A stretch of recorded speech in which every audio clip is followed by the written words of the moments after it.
Got a call today as the customer had a couple of sockets and their oven and hob had stopped working, but yet the rest of the ground floor seemed to still be okay, so they were a bit concerned as to what the problem was. So I checked the consumer unit and indeed no breakers had gone, although there was a tidy bit of work there with additional breakers.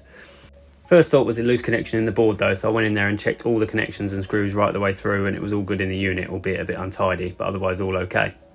The next thing was to move on to the accessories themselves. I did it in line just as a logical pattern and took off the first socket and then moved along.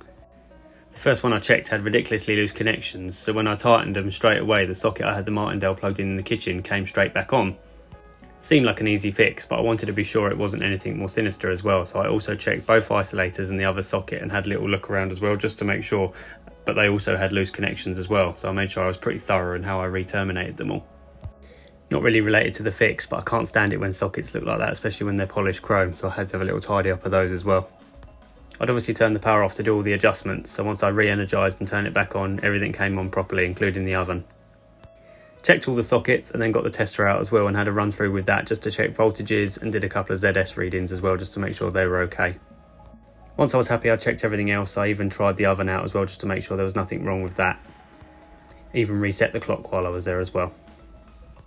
But that was that. After that it was just time to clean up and pack up and talk to the customer. Very happy as they didn't need a new oven now.